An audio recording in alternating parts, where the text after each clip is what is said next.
그녀는 진흙 속에 서 있었다. 갈비뼈가 털 사이로 드러나고 얼굴에는 마른 피가 굳어 있었지만 그녀의 눈은 강아지들에게서 한 번도 떨어지지 않았다. 5일 동안 아무도 오지 않았다. 단 한 명도. 코요테들이 주위를 맴돌았고 배고픔이 그녀의 뼈를 갉아먹었다. 그래도 그녀는 싸웠다. 그래도 그녀는 버텼다. 아무도 그녀의 이름을 몰랐다. 아무도 그녀의 이야기를 몰랐다. 그러다 한 남자가 바람 속에서 무언가를 듣고 모든 것을 바꿨다. 그가 그 숲에서 발견한 것은 숨겨진 잔혹함의 연쇄를 풀어냈다. 어미의 불가능한 보호의지. 그리고 사람과 개 사이의 유대가 상처 이상을 치유할 것이었다. 그것은 세상이 잊어버린 것을 되살릴 것이었다. 이 이야기는 당신의 마음을 아프게 할 뿐 아니라 그것을 치유한다. 만약 당신이 두 번째 기회와 말하지 않은 충성심을 믿는다면 끝까지 우리와 함께 해주세요. 하지만 먼저 이 영상의 좋아요를 누르고 댓글로 당신이 세계 어디에서 보고 있는지 알려주세요. 김민수, 프랭크 도노반은 그날 아침 멈출 계획이 없었다. 그는 일상적인 장보기 중이었다. 커피, 통조림 스프, 관절염 약 리필. 그때 7번 국도의 고요를 뚫는 소리가 들렸다. 처음엔 바람 소리, 어쩌면 새 소리라고 생각했다. 하지만 다시 들려왔다. 이번엔 더 부드럽게 나무들 사이에서 억눌린 울음소리 같았다. 그는 머리가 따라잡기 전에 브레이크를 밟았다. 직감이 말했다. 이건 그냥 숲의 소음이 아니라고. 그리고 김민수가 녹슨 픽업트럭보다 더 믿는 게 있다면 그건 그의 직감이었다. 그는 오래된 등산로 입구 근처에 차를 세웠다. 이제는 자연의 반쯤 삼켜진 곳이었다. 무릎 높이의 잡초, 읽을 수 없을 정도로 바랜 표지판. 마을 사람들 대부분은 이 길이 존재했던 것조차 잊었다. 하지만 김민수는 아니었다. 그는 사람들이 이 숲에 사는 것들에 아직 신경 썼던 시절 이곳을 순찰하곤 했다. 이제 이곳은 아무도 찾아오지 않는 숨겨진 것들이 버려지는 장소였다. 그는 소리를 따라갔다. 천천히, 조심스럽게 솔잎 위를 밟으며 부츠가 바스락거렸다. 숲은 너무 조용했다. 뼛속까지 간지럽히는 나종 조용함. 20m쯤 들어갔을 때 덤불과 쓰러진 삼나무 뒤에서 그는 그녀를 보았다. 망치로 얻어맞은 듯 충격이었다. 독일 셰퍼드 한 마리, 쓰러져 떨고 있는 굶주림으로 갈비뼈가 튀어나오고 주둥이는 마른 피와 흙으로 덮인. 그녀의 눈은 두려움이 아니라 죽기를 거부하는 지친 불꽃으로 그를 응시했다. 그녀의 허약한 몸 아래 거의 움직이지 않는 3마리의 새끼 강아지들. 마지막 저항 같았다. 주변 흙은 갈퀴로 파헤쳐져 있었고 그 옆에는 발자국, 아무 발자국이 아니었다. 코요테 발자국. 깊고 신선한. 김민수는 10초 동안 움직이지 않았다. 그가 본 것은 단순한 생존이 아니라 전쟁이었다. 이게는 혼자 굶주리고 피를 흘리며 아무도 찾지 않는 곳에서 죽음과 여러 번 싸웠다. 그런데도 여기 여전히 지키고 숨쉬고 싸우고 있었다. 그가 한 걸음 다가가자 그녀는 낮고 약한 보호 본능에 찬 으르렁거림을 냈다. 김민수는 주저하지 않았다. 그는 천천히 무릎을 꿇고 모자를 벗은 뒤 그녀의 눈을 똑바로 보았다. 진정해, 아가씨. 그가 말했다. 이제 혼자가 아니야. 그 순간 무언가가 변했다. 그녀뿐 아니라 그에게도. 그가 사랑했던 여인은 몇 년 전 세상을 떠났다. 자식도 남은 가족도 없었다. 그는 몇 주 동안 누구와도 몇 마디 이상 나누지 않았다. 하지만 이 부서진 개, 간신히 생명을 붙잡고 있는 이 개가 돌이 됐다고 생각했던 남자의 인간성을 다시 불태웠다. 그는 플란넬 셔츠로 새끼들을 감쌌다. 그들은 울지도 않고 따뜻함 속으로 웅크렸다. 마치 마침내 안전해진 듯. 그리고 그가 어미를 조심스럽게 들어올렸을 때 그녀의 몸은 축 늘어졌지만 저항하지 않았다. 그녀는 그를 바라보았다. 신뢰는 아니었지만 그 유령 같은 눈빛이었다. 김민수는 아직 몰랐지만 그가 시동을 걸 때 이야기가 시작되었다.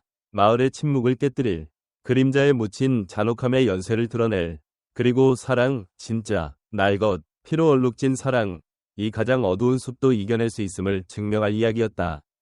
김민수는 시간을 낭비하지 않았다. 20분 안에 새끼들은 그의 레인저 재킷에 쌓여 조수석에, 거의 의식이 없는 어미는 담요 위에 조심스럽게 뒷좌석에 실렸다. 그는 산불을 쫓는 듯 운전했다. 핸들 위 손마디는 하얗게 질리고 포트홀을 지날 때마다 심장이 쿵쿵거렸다. 몇 초마다 백미러로 그녀가 아직 숨쉬는지 확인했다. 그녀는 묻히지 않은 유령 같았다. 그는 송도, 파인할로우 위 유일한 동물병원 앞에 차를 세웠다. 주유소와 낚시용품점 사이에 낀 작은 두 칸 건물이었다. 문 위에 종이 딸랑거리며 그가 폭풍처럼 들어섰다. 응급이에요. 그가 툴툴거렸다. 그걸로 충분했다. 이혜린, 디아르 헤일리 먼로는 질문하지 않았다. 그의 눈빛을 보았다. 허리케인 후 광기 어린 구조자원봉사자들에게서 보던 그 눈빛. 해리는 빨랐다. 정맥주사, 항생제, 수액. 그녀는 부상당한 매나 헛간 고양이를 다룰 때처럼 조심스러운 손으로 어미개를 진찰했다. 진단, 극심한 굶주림, 감염, 깊은 물린 상처. 며칠 동안 밥도 물도 먹지 못했을 거예요. 어제까지 버틴 것도 기적이에요. 혜린이 중얼거렸다. 새끼들은? 기적이에요. 약하지만 살아있고 털도 거의 없고 배는 쑥 들어갔지만 작은 심장이 아직 뛰고 있어요. 김민수는 그저 서 있었다. 한 손은 진찰대 위에, 다른 손은 재킷을 쥐고 바닥이 단단하지 않을까 불안한 듯. 하지만 여기서 이야기는 더 어두워진다. 김민수가 주변에 물어보고 답을 찾으려 다녔을 때 그는 섬뜩한 것을 발견했다. 그가 그녀를 찾은 그 등산로, 공식적으로 폐쇄된 지 몇 년 됐다. 작은 산사태 이후였다. 등산객도, 순찰도, 인적도 없었다. 마을 지도에서도 빠져 나쁜 기억처럼 무시된 곳이었다. 그럼 그녀는 어떻게 거기 있었을까? 혜린이 또 다른 단서를 찾았다. 어미의 목에 팽팽한 흉터. 목줄 흉터였다. 넓거나 오래 착용해서 생긴 게 아니라 너무 조인 끈이 너무 오래 묶여 생긴. 이 아이는 야생에서 태어난 게 아니에요. 그녀가 말했다. 누군가의 개였어요. 그리고 누군가 그녀를 버렸어요. 김민수의 턱이 굳었다. 그는 동물학대를 봐왔다. 폭풍 대피소에서 학대받은 개를 끌어내고 겨울에 얼음 속에서 부서진 강아지를 구해냈다. 하지만 이건 침묵으로 포장된 버림이었다. 누군가 그녀를 숲 깊이, 짖는 소리도 들리지 않을 곳으로 데려가 새끼들과 함께 죽도록 내버렸다. 진짜 충격은 거의 성공할 뻔했다는 거다. 하지만 실패했다. 어떤 개는 포기하지 않고 어떤 사람, 김민수 같은 사람은 다른 이들이 떠난 자리에 남기 때문이다. 그는 밤늦게까지 그녀의 케이지 옆에 앉아 있었다. 한쪽 다리는 떨리고 한쪽 눈은 그녀의 가슴이 천천히 오르내리는 걸 지켜봤다. 그녀가 움직일 때마다 그는 몸을 숙였다. 새끼가 올 때마다 따뜻하고 가까이 있는지 확인했다. 그날 밤 송도는 전쟁이 시작됐음을 몰랐다. 주먹이나 법정으로 하는 전쟁이 아니라 추악한 진실을 드러내고 잊힌 것을 끄집어내며 사람들을 불편하게 만드는 정의를 가져오는 전쟁이었다. 그리고 그 중심에 반쯤 죽은 어미개, 새끼들을 지키기를 거부하지 않은, 그리고 이를 것 없는 퇴직 레인저가 있었다. 김민수는 가만히 있는데 익숙하지 않았다. 수십 년 동안 등산객을 구하고 밀렵꾼을 쫓고 폭풍우 치는 숲에서 캠핑을 했던 그에게 멸균된 병원에서 부상당한 개와 생각만 하는 건 강물에 멈추라고 하는 것과 같았다. 하지만 그날 밤 그는 한 번도 떠나지 않았다. 구석 의자에 앉아 미지근한 커피를 들고 다른 손으로는 새끼 하나가 잠들었던 재킷 소매를 문질렀다. 시간은 그 방에서 이상하게 흘렀다. 조용하고 느리지만 무겁게. 어미개는 간신히 버티고 있었다. 정맥주사관이 발에 꽂히고 배에는 붕대가 감겨 있었다. 1시간마다 한 번씩 눈을 떴다. 새끼들을 확인할 시간만. 그러고는 다시 감았다. 깨어있는 것조차 너무 힘든 듯. 하지만 김민수는 보았다. 눈이 열릴 때마다 공포도 움츠림도 없었다. 오직 본능, 보호, 목적, 가슴을 후려치는 느낌이었다.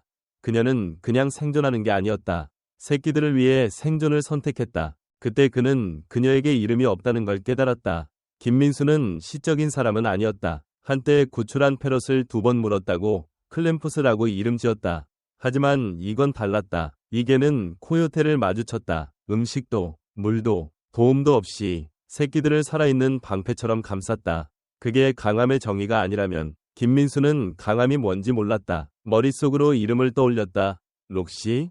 너무 부드럽다. 스톰? 너무 뻔하다. 그러다 떠올랐다. 번개처럼 아니라 묻혀있던 무언가를 떠올리듯. 세이지. 몇 년 전 함께 일했던 수색견. 셰퍼드였다. 하지만 이건 기억 이상이었다. 세이지는 생존자, 지혜, 폭풍 후의 고요를 의미했다. 딱 맞았다. 화려하지 않고 멋부리지 않고 강하고 정직했다. 세이지. 그는 그녀의 케이지로 다가가 속삭였다. 그녀의 눈이 잠깐 떴다. 처음으로. 그녀는 으르렁대지 않고 물러서지 않았다. 그녀의 시선은 약했지만 단단히 그를 붙잡았다. 김민수는 숨을 내쉬었다. 넌 그걸 얻었어. 아침이 되자 무언가가 변했다. 세이지는 새끼 하나를 부드럽게 핥았고 김민수가 방에 들어오자 살짝 머리를 움직이려 했다. 해리는 기적이라 불렀다. 김민수는 아무 말도 하지 않고 봄에 서리가 녹는 걸 보는 남자처럼 미소 지었다. 그 주 후반 그는 그들을 집으로 데려왔다. 계획한 게 아니라 놓아줄 생각만 해도 가슴이 조이는 느낌 때문이었다. 그의 오두막, 한때 조용하고 퀴퀴했던 곳이 이제 새끼들의 작은 짖음과 세이지의 발이 나무 바닥을 스치는 소리로 울렸다. 어지럽고 시끄럽고 살아있었다. 하지만 이야기가 잔잔한 결말로 향한다고 생각하지 마세요. 이제 김민수는 이름, 개, 그리고 가슴속 불을 얻었다. 그는 답을 원했다. 누가 그녀를 버렸나? 왜 거기였나? 왜 하필 세이지를 흔적 없이 없애려 했던 걸까? 김민수는 더 이상 세이지를 살리는데 그치지 않았다. 그는 누군가 그의 숲을 골라 그녀의 이야기를 지우려 했던 걸 후회하게 만들 작정이었다. 김민수는 답 없는 질문을 좋아하지 않았다. 특히 그 질문이 전투 흉터와 굶주린 새 새끼를 단 독일 셰퍼드의 형태로 나타났을 때는 더더욱 모든 게 맞지 않았다. 너무 조용하고 너무 깔끔했다. 누군가 그녀를 사라지게 하려고 애썼던 것 같았다. 그리고 김민수가 장작을 패거나 녹슨 삽으로 흙곰을 쫓는 것보다 더 잘하는 게 있다면 그건 찾고 싶지 않은 걸 추적하는 것이었다. 그건 흙에서 시작됐다. 세이지를 찾은 곳은 단순히 잊힌 곳이 아니었다. 의도적으로 무시된 곳이었다. 나무선 너머로 오래된 타이어 자국이 있었다. 솔잎과 썩은 잎으로 위장된. 하지만 김민수는 알아챘다. 가벼운 차량이 남긴 얕은 홈. 신선한 트레드는 아니었지만 몇 년간 아무도 운전하지 않은 숲에서 눈에 띌 만큼 최근의 것이었다. 그리고 또 있었다. 끌린 자국. 무거운 걸 시야에서 벗어날 만큼만 끌어낸 짧은 흙의 선. 김민수는 플립폰으로 사진 몇 장을 찍었다. 화질은 엉망이었지만 그에겐 충분했다. 그는 몇 통 전화를 걸고 옛 동료 데이브가 아직 빚진 호일을 12개나 가진 레인저 사무실에 들렀다. 서쪽 능선의 오래된 트레일 캠에 접근해야 해. 김민수가 말했다. 데이브는 눈썹을 치켰다. 2018년 이후로 대부분 작동 안 하는 거 알지? 김민수는 어깨를 으쓱였다. 그럼 내가 커피랑 파이 가져온 게 다행이네. 산불 카메라 하나, 낮은 각도, 오물로 덮인, 간신히 동작을 잡아낼 전력이 남아있었다. 하지만 2주 전 새벽 3시 17분, 무언가를 찍었다. 희미한 헤드라이트, 길가에 멈춘 낡은 밴, 주차, 정확히 6분 머물렀다. 그리고 사라졌다. 그게 전부였다. 번호판도, 세부사항도 없었다. 김민수가 이미 알고 있던 걸 확인할 정도만 누군가 세이지를 일부러 거기 데려갔다. 하지만 가장 오싹한 단서는 사진이 아니었다. 그가 마지막으로 현장을 다시 살피러 갔을 때 찾은 것. 나무 껍질과 죽은 이끼 아래 흙에 거의 묻힌 씹힌 금속 클립, 리드쇠, 혹은 그 잔해였다. 다른 가장자리, 부서진 이빨 자국. 그녀는 그걸 물어뜯었거나 시도했었다. 그건 끔찍한 한 가지를 의미했다. 세이지는 그냥 버려진 게 아니었다. 그녀는 따라가려 했다. 그리고 못했을 때 돌아갔다. 새끼들에게, 덤불 속으로, 어둠 속으로. 그리고 기다렸다. 누군가 올 거라 생각해서가 아니라 죽더라도 새끼들을 두고 가지 않겠다는 마음으로. 김민수는 그 클립을 집으로 가져와 세이지의 침대 옆에 조심스럽게 놓았다. 그녀는 그것을 바라보았다. 으르렁도, 짖음도 없이, 낮고 거의 들리지 않는 흐느낌만. 그는 그녀 옆에 앉아서 말했다. 이건 그냥 두지 않을게. 약속해. 이건 더 이상 잔혹함만의 문제가 아니었다. 침묵으로 포장된 비겁함이었다. 누군가 그녀를 지우고 잊히길 원했다. 그리고 그들에게 불행히도 그들은 김민수가 여전히 자신의 숲이라 여기는 곳에 그녀를 두고 갔다. 김민수는 애완동물을 데려오는 게 아니었다. 문제를 데려왔다. 적어도 그는 스스로에게 그렇게 말했다. 씹힌 부츠를 넘고 갈기갈기 찢긴 화장지를 피하고 3마리 강아지가 카페인 먹은 다람쥐처럼 그의 다리를 핥히는 동안 개 사료 쟁반을 들고 서툴게 균형을 잡으려 했으며 세이지와 그녀의 새끼들, 강, 버들, 참나무가 그의 오두막으로 이사온 지 2주가 지났다. 한때 조용하고 독신자 은신처 같던 그의 집은 이제 털 폭발 속의 유치원 같았다. 하지만 그 혼란 아래 진짜 무언가가 일어나고 있었다. 새끼들은 잘 자라고 있었다. 살찌고 다리를 찾아가며 김민수의 양말을 깎는 게 얼마나 만족스러운지 깨닫고 있었다. 그들은 장작난로 옆에서 뭉쳐 자고 세이지를 털 그림자처럼 따라다녔다. 버들은 탐험가, 참나무는 터프가이, 그리고 가장 작은 강은 어미 옆에 웅크리지 않으면 끊임없이 낑낑거렸다. 하지만 세이지는 여전히 생존과 신뢰 사이에 갇혀 있었다. 그녀는 절대 짖지 않고 꼬리를 흔들지 않았다. 그녀는 지켜봤다. 항상 조용한 파수꾼처럼. 처음으로 천둥이 머리 위에서 터졌을 때 그녀는 김민수의 현관 아래로 뛰어들어가 3시간 동안 나오지 않았다.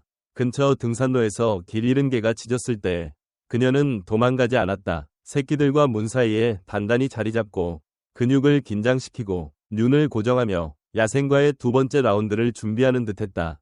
김민수는 간식, 부드러운 말, 베이컨으로 그녀를 달래려 했다. 소용없었다. 세이지는 새끼들이 잠들고 세상이 고요해질 때만 긴장을 풀었다. 그녀는 항상 경계 상태야. 혜린이 방문 점검 때 말했다. 이런 개들은 쉽게 방심하지 않아. 두려움이 아니라 책임감이야. 김민수는 그걸 인정하고 싶지 않을 만큼 이해했다. 왜냐하면 세이지뿐 아니라 그도 천둥에 움찔했던 남자였다. 그는 한때 잠에서 깨어나 거기에 없는 소총을 찾던 사람이었다.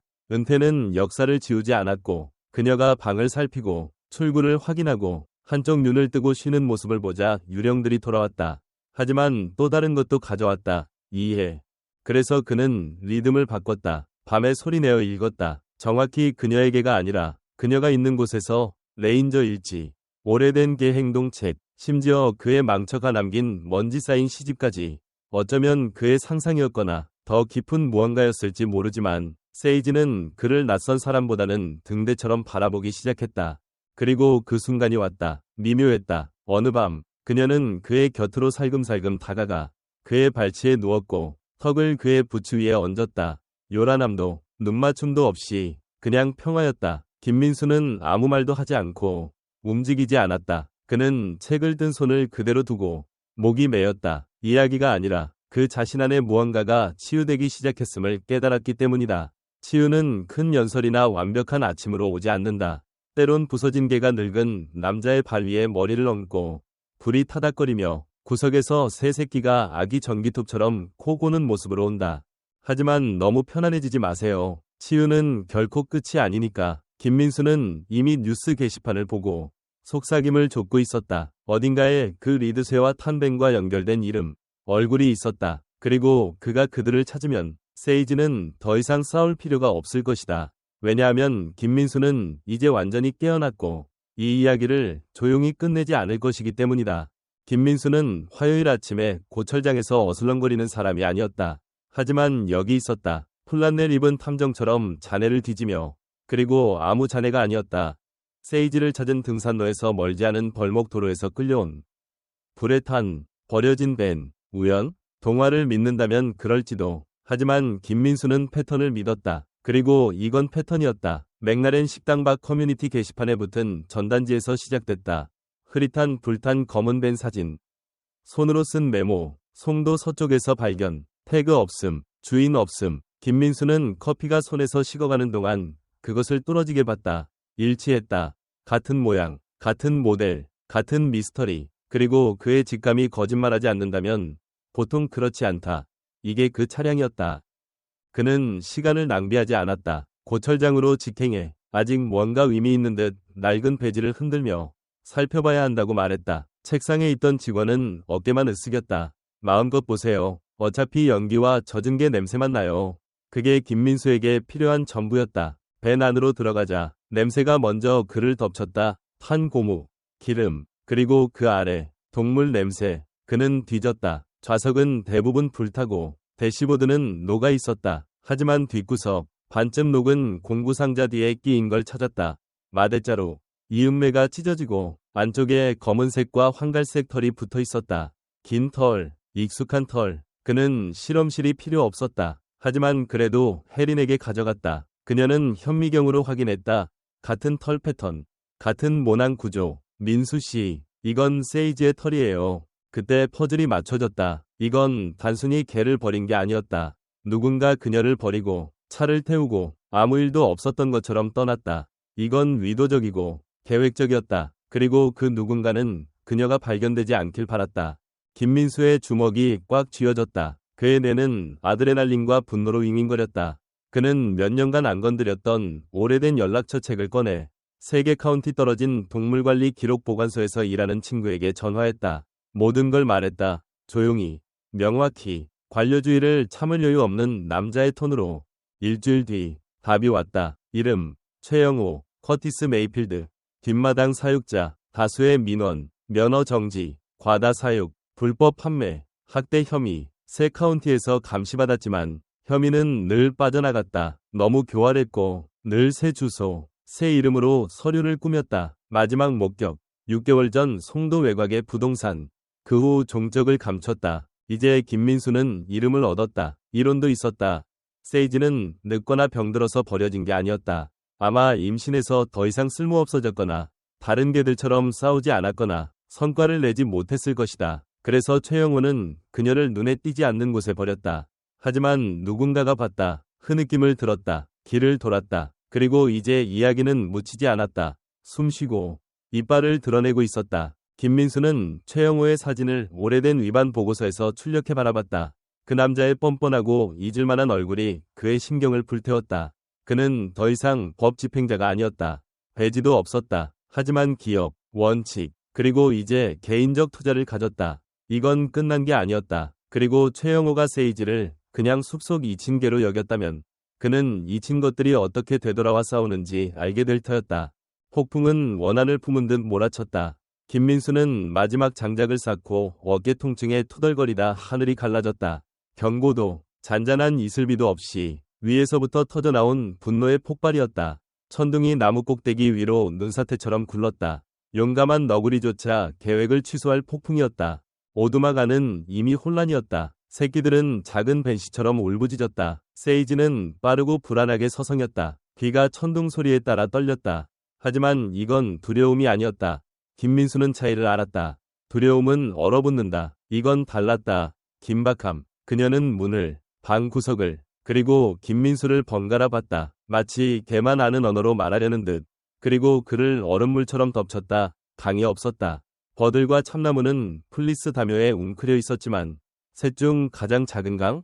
사라졌다. 김민수의 위장이 바닥으로 떨어졌다. 그는 망설이지 않았다. 손전등을 잡고 레인코트를 걸치고 세이지와 함께 문을 박차고 나갔다. 진흙은 이미 무릎까지였고 바람은 그를 뒤로 밀려 했지만 그는 멈추지 않았다. 세이지도 아니었다. 그들은 나무선을 뒤지며 부르며 짖으며 숲이 그들을 막으려는 듯한 빽빽한 덤불을 뚫었다. 매 초가 카운트다운 같았다. 그때 앞에서 움직임, 황갈색 털의 섬광, 낑낑거림, 그리고 새끼의 소리가 아닌 소리.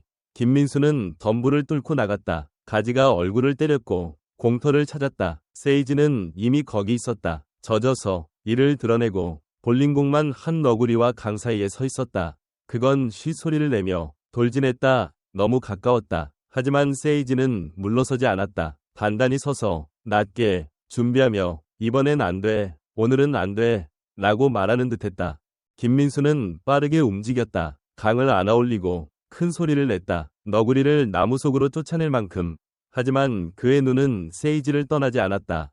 그녀는 눈도 깜빡이지 않았다. 위협이 사라질 때까지 기다렸다가 절뚝이며 김민수에게 다가왔다. 마치 자신보다 보호해야 할 더 중요한 게 있는 듯. 오두막으로 돌아와 젖고 떨며 김민수는 새끼를 수건으로 감싸고 세이지를 이 세상 것이 아닌 무언가처럼 바라봤다. 그녀의 귀에 피가 옆구리에 긁힌 자국이 있었다. 심각하진 않았지만 이후 새끼들 옆에 조용히 단단히 자리 잡은 그녀의 모습. 전쟁을 끝낸 듯한 가슴의 오르내림. 그때 김민수는 알았다. 그녀는 그냥 어미가 아니었다. 전사였다. 명예나 보상을 위해 싸우는 게 아니라 그게 그녀였기 때문에 싸웠다. 사랑이 진짜일 때 그것은 갑옷이 된다. 그날 밤 김민수는 말을 많이 하지 않았다.